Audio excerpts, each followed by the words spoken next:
C'est pourquoi tu ne crées pas de contenu.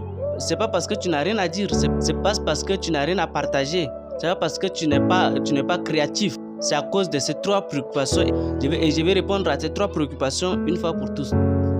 Première préoccupation, je ne suis pas beau. Pas beau ou j'ai une handicap. Ce que tu dois comprendre, c'est que ton handicap, c'est ton atout. Regarde, aujourd'hui, il y a plein de personnes qui se font de l'argent grâce à leur handicap, grâce à leur physique. Donc, ce n'est pas une excuse valable. Voici une dame qu'on se plaint toujours de son nez, mais elle continue de poster toujours de contenu. Il y a aussi Grand P. Voyez l'exemple de Grand P. Il est sur les réseaux sociaux. Voyez l'exemple de DJ Congélateur.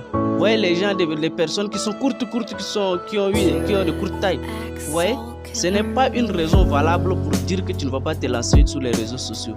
Ce n'est pas pour dire que je suis en train de les stigmatiser, non, c'est pour vous te faire comprendre que la beauté n'est pas un frein pour que tu ne te lances pas.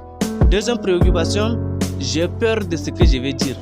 En fait, tout le monde fait des erreurs dans la vie. Même moi, j'ai du mal à bien articuler certains mots. Des fois, je fais des petites erreurs sur les articles, le, la, une, un. Donc, ce n'est pas une raison. Et même, le fait de faire des fautes comme ça, c'est aussi notre atout. Il y a beaucoup de comédiens qui font des fautes comme ça et ça capte plus l'attention des gens.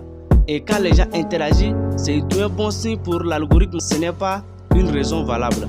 La troisième préoccupation pour finir, je n'ai pas de matériel.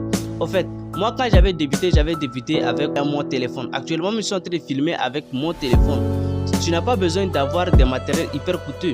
Tu vas dire que oui, j'ai un micro et autres, tous les petits matériels, la lumière. Mais tout ça, c'est venu avec le temps. Pour l'instant, prends le téléphone et filme ta première vidéo. Je connais un homme qui parle du développement personnel, mais petit à petit, et regardez aujourd'hui comment il est. Donc, ce n'est pas une raison valable pour ne pas que tu te lances. Même si tu n'es pas à l'aise devant la caméra, c'est en exerçant que tu deviendras parfait. Il y a un de mes mentors, Amadou Seck, qui disait: tu n'es pas excellent, tu ne peux pas être excellent.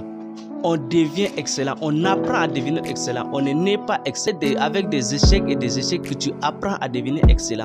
Pour parler devant la caméra, c'est avec le temps que tu vas commencer à t'adapter. J'ai toujours du mal à parler devant la caméra, mais je m'adapte quand même, c'est mieux que ma première vidéo.